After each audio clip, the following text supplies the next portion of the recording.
इस समय मौजूद हैं जिला कांग्रेस कार्यालय पलवल में। हमारे साथ मौजूद हैं कामगार कर्मचारी कांग्रेस के नेशनल वाइस चेयरमैन संजय गाबा, जो कि यूथ इंटक के अध्यक्ष भी हैं। आइए जानते हैं, विभिन्न मुद्दों पर उनसे बात करते हैं, क्या कहना है। सबसे पहला सवाल दागते हैं कांग्रेस के पूर्व प्रेसिडेंट राहुल गांधी पर, जो कि सांसद बने हैं दोबारा से। राहुल गांधी कभी यात्रा निकालते हैं भारत जोड़ो, कभी धान की रोपाई करते हैं, कभी ट्रक ड्राइवर बन जाते हैं और कभी कुछ और लेटेस्ट ये है कि कुलियों के बीच में जाकर कुली बन जाते हैं। ये राहुल गांधी को आजकल परफॉर्मेंस ड्रामे की जरूरत क्यों पड़ रही है? आप पहली बात तो आप अपनी बात ठीक करो। सांसद बने दोबारा से, वो तो धोखाबाजी की भाजपा ने। सांसद तो थे और हैं और रहेंगे। चेहरे उतर गए थे ना जब उनकी सदस्यता गई थी आप लोगों की। वो ठीक है। दूसरी बात, एक नेता आम आदमी से जुड़ने का प्रयास कर रहा है, मानवता दिखा रहा है, इंसानियत दिखा रहा है, ट्रक ड्राइवरों की प्रॉब्लम सुन रहा है, बहुत बड़ा मामला होता है। उसके बाद भारत जोड़ो यात्रा 4000 किलोमीटर वो पैदल चले, आम जनता की बात सुनी। उसके बाद अभी आप बोल रहे हैं कि उसको, मतलब ऐसा क्यों? मतलब मोदी जो करे वो ठीक। मतलब मोदी अभी बेंगलोर कर्नाटका गए, बच्चों से मिले, बच्चों और मोदी के बीच में तार फेंसिंग लगा दी गई ताकि बच्चे मोदी साहब को टच ना कर पाएँ। उसके बाद मोदी साहब गुजरात के स्कूल में गए, वहाँ पे मतलब फैब्रिकेटेड स्ट्रक्चर बनाया हुआ था स्कूल में मतलब खिड़कियाँ भी थी नहीं, पेंट से खिड़की बनाई हुई थी, वो ठीक। मोदी दिन में 4 बार कपड़े पहने, वो ठीक। एक हमारा नेता, सीधा सच्चा नेता, जो गरीब आदमी के बीच जाके उसकी बात को समझना चाहता है, तकलीफ समझना चाहता है, दुख दर्द समझना चाहता है, उसमें आपको भी दिक्कत है भूटानी साहब? नहीं, हमें दिक्कत नहीं है। हमें ये है कि Rahul Gandhi and drama company जो चल रही है आजकल आप लोगों की। नहीं नहीं नहीं, ड्रामा आपका मेरा नहीं है, ये बीजेपी का कहना है। बीजेपी क्या है? बीजेपी कुछ भी कहती रहे। राहुल गांधी जी के बारे में बीजेपी कह रही है ड्रामा वो था जो गुजरात के एक स्कूल में, मैं फोटो भी मेरे पास होनी चाहिए, जब उसको लानत पड़ी ना भाजपा गवर्नमेंट को कि गुजरात के स्कूल बहुत गंदे हैं, स्कूलों में कोई काम नहीं हो रहा, तो प्रधानमंत्री का दौरा था, तो इमीडिएट एक कोई कमरा बनाया गया, जैसे ये कमरा है तो इसमें क्या है, दीवार पर, जरा इस पे दिखाओ कैमरा यार, ये मैं आपको दिखाता हूँ, फोटो मिल गई, ये देखो, इसको जूम करो, ये है ड्रामा, इसको ड्रामा बोलते हैं। लानत इसको देनी चाहिए, थू इस पे होनी चाहिए, ना कि राहुल गांधी किसी गरीब के साथ जाके उसका आंसू पहुंचने का प्रयास कर रहे हैं या उसका दुख दर्द सुन रहे हैं तो उस पर मजाक उड़ाना चाहिए। ये है ड्रामा। लेकिन इतना करने के बावजूद जो राज्यों के चुनाव होने वाले हैं, राजस्थान आपके हाथ से फिसल रहा है, मध्य प्रदेश आ नहीं रहा है। किसने कह दिया? किसने कह दिया? किसने कह दिया?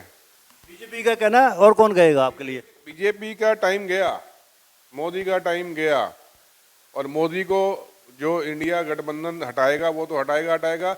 उससे पहले मोदी के लोग ही दुखी हैं उससे, मैं आपको बता रहा हूँ। अभी भी मेरी 2-2.5 घंटे बाद एक आरएसएस वाले बड़े नेता से मीटिंग है, मेरे मित्र हैं पुराने, पेट भर भर के गाली निकालते हैं वो लोग, मजाक नहीं कर रहा हूँ। यूँ तो पर्दे के पीछे अगर बात की जाए तो कांग्रेस के नेता राहुल गांधी के बारे में सोचते हैं कि ना जाने कब क्या कहना है। वो टाइम गए, कभी था। राहुल जी एक्चुअली क्या ना, राहुल जी दिल से बोल देते हैं, तो दिल से बात सच निकल जाती है, वो मीडिया उसको गलत परसेप्शन में डाल देता है। अभी एक ही बात बोलता हूँ, आलू से सोना वाली बात कोई राहुल जी ने बोली थी? किसने बोली थी? जरा आप बताओ मुझे, आपके मुझ सुनना चाहता हूँ। आप कांग्रेसी लोग कहेंगे मोदी जी ने कहा था। नहीं, गांधी ने कहा था, ऐसे ऐसे तो पता है आपको तो ऐसा लग रहा है, ये भी नहीं पता होगा 2014 के बाद ही सूरज निकला है, 26 मई के बाद। आप तो मेरे ख्याल उन लोगों में से तो नहीं हो आप, मैं तो नहीं समझता आप उन लोगों में से हो कि 26 मई 2014 के बाद से सूरज निकला है, या पृथ्वी घूमनी शुरू हुई है, या पृथ्वी पहले चपटी थी उस दिन के बाद गोल हुई है। आप ऐसे लोग तो मैं नहीं। आप कहते हैं कि जब से बीजेपी सत्ता में आई है वो इस प्रकार से प्रचार कर रही है, नए भारत को दे 2014 के बाद हुआ है। नया भारत में इन्होंने नया क्या कर दिया, मुझे पहले वो बता दो आप। मैं आपसे पूछना चाहता हूँ, काउंटर मैं करूँगा, बोलिए बोलिए। कांग्रेस को सुनने को तो बहुत मिलता है कि आएगा तो मोदी। क्या? अब सर जाएगा तो मोदी ही, और कहाँ जाएगा? ईडी के बाहर बैठा मिलेगा, इतना मैं आपको बता रहा हूँ। ये मोदी हो गया, अमित शाह हो गया, अडानी हो गया, अंबानी हो गया, आपको ईडी के बाहर नहीं बैठे दिखा दिए, आप मेरे से बात कर लेना। अभी रुक तो जाओ, ये घबराहट तो इनको वही है। अभी इतना बड़ा हमारी नई संसद का उद्घाटन हुआ, इतना बड़ा खुशी का दिन था, मोदी का चेहरा देखा था कैसे कसावट थी, दिखाई दे रहे थे वो तो, मल्लिकार्जुन भी थे उसमें। सर मैं अभी गूगल से फोटो निकाल देता हूँ, वो खुशी की फोटो थी। वो फोटो पता कैसी थी, जैसे किसी ने कोई बड़ी बिल्डिंग बना ली है उधार में और उसका उद्घाटन करने पहुंच गया वो अंदर और बाहर कर्जदार खड़े होकर पैसे देने, इसको बाहर निकलने थे पैसे लूंगा, ऐसा चेहरा था। एक लोकसभा एक मंदिर है भारत का, उससे आप खुश नहीं है कि नई लोकसभा, ये पुरानी लोकसभा के बाद अब नई लोकसभा आई है इतने साल बाद। 20,000 करोड़ रुपए खराब करने की क्या जरूरत थी, बताओ ना। आप कभी जाके दिल्ली बात करो ना, सीपीडब्ल्यूडी के बड़े अफसरों से बात करो ना, जो दिल्ली के और सीपीडब्ल्यूडी के हिंदुस्तान के करोड़ों रुपए के प्रोजेक्ट चल रहे थे, उनकी पेमेंटें रोक दी गई हैं, कई सौ करोड़ों की, कई मतलब पूछो मत कितनी कितनी पेमेंट 2-2 साल से नहीं हुई है। वो सारा पैसा यहाँ डाइवर्ट कर दिया, कौन जिम्मेदार है? मतलब आप अपना अहंकार बुरा कर, एक्चुअली क्या है, ये मोदी साहब हमारे बेचारे कॉम्प्लेक्स के मारे हुए जीव हैं जो है ना। इनके पास कहने को तो कुछ है नहीं, भाजपा ने क्या किया या आरएसएस ने क्या किया या विश्व इनकी जो शुरू से आज़ादी के टाइम से इनके पास कुछ है तो नहीं दिखाने के लिए। तो एक ज़बरदस्ती, ठीक है अब इतना बड़ा देश है, पैसा है, तो उन्होंने संसद बना दी, कम से कम एक फ़ोटो तो लग जाएगी भाजपा के मोदी ने बनाई थी, और कुछ नहीं है। मोदी को सजा के लिए तो राज करेंगे नहीं, राज तो कांग्रेस भी कर सकती है और पार्टी आएगी वो भी कर सकती है, बीजेपी भी करेगी। मैंने क्या बोला है, नाम का लालच है, जरूरत नहीं थी। मैंने क्या बोला है अभी आपको, मैंने क्या बोला है आपको अभी? विपक्षियों का नहीं, आपके विपक्षियों का इंडिया के नाम से जो गठबंधन बना है, एकता उसमें कायम नहीं है। अभी तो भूपेंद्र सिंह हुड्डा की प्रतिक्रिया भी आ गई। क्या कहा था मुझे नहीं पता। इंडिया का गठन होने के बाद पहले जैसी एकजुटता बनी हुई है या उसमें कोई हिलजुल हो रही है? हिलजुल तो भाजपा में है, इंडिया में हिलजुल क्यों है? हिलजुल तो भाजपा में हो गई है।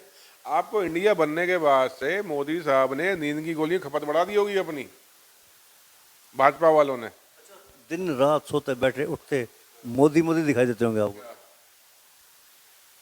जब गलत काम कर रहा था वही दिखाई देगा, गड्ढे में डाल रहा है देश को वही दिखाई देगा, क्यों नहीं दिखाई देगा? हम किस लिए राजनीति कर रहे हैं? बेरोजगारी की इंतहा कर रखी है देश में, अर्थव्यवस्था गड्ढे में घुसा दी है देश में, भाईचारा के नाम पे गड्ढे में डाल दिया है देश में, क्यों नहीं करेंगे? और उसी के चलते है, किसका नाम लेंगे फिर? अच्छा, नई लोकसभा का उद्घाटन हो गया, वहाँ महिला विधेयक भी पारित हो गया, सबसे पहला विधेयक पारित हुआ तो महिला विधेयक पारित हुआ, 33% आरक्षण मिला है, क्या कहेंगे? जैसे अभी आप बड़ा न्यूज़ दिखाते हो, ये 25 तारीख को किशन पाल गुर्जर की गाड़ी उतर जाएगी यहाँ से, 15 लाख आ जाएंगे, 2 करोड़ रोजगार मिल जाएंगे, पलवल की सड़कों पे घोड़ा दौड़ेगा, जो जो और चीज़ें ले लो, कितनी बोलूँ मैं अभी। भाई ऐसे ही विधेयक दे दिया मोदी जी ने, अगले 10 साल तक तो आसार लग नहीं रहे कि महिलाओं को वो शुरू हो जाए। अभी 2029 का तो उनके अध्यक्ष, राष्ट्रीय अध्यक्ष ने बोल दिया कि 2029 तक लागू होगा।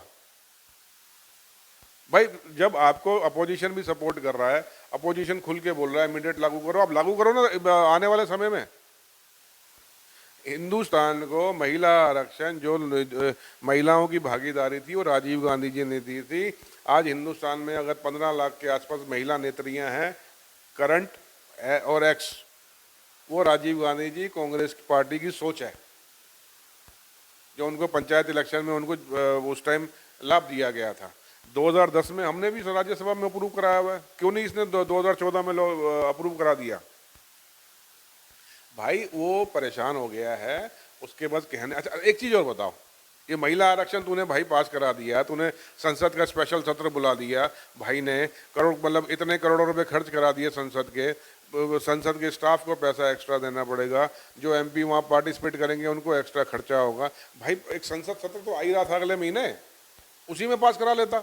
जब ये 2029 में तुम्हारा अध्यक्ष कह रहा है शुरू कराएंगे, तो उसमें कौन सी ऐसी नुकसान हो रहा था कि 1.5 महीने बाद ये पास नहीं हो सकता था? साइड में जो आप देख रहे हैं YouTube channel, Facebook page, Instagram और ट्विटर हैंडल, इसको आप लाइक फॉलो करें, कमेंट बॉक्स में जाकर एक प्रतिक्रिया अवश्य दें और इस लिंक को ज़्यादा से ज़्यादा शेयर भी कर दीजिए, क्योंकि वोकल फॉर लोकल के लिए हमें आपका इतना सा सहयोग जरूरी है। यदि आप हमें सहयोग करेंगे तो निश्चित रूप से आपका अपने पलवल शहर का लोकल चैनल दिनों दिन रात प्रगति के पथ पर बढ़ता चला जाएगा। जैसे कि आप अब तक सहयोग कर रहे हैं, हज़ारों की तादाद में व्यूअर्स आ रहे हैं, जुड़ रहे हैं, लोग हमसे जुड़ रहे हैं, वो इसलिए क्योंकि हम चाहते हैं कि आपकी समस्या को बढ़ चढ़ कर हम पेश करें और प्रशासन और सरकार आपकी समस्याओं पर गौर करे और उसका निराकरण भी करे। धन्यवाद। जय हिंद, जय भारत।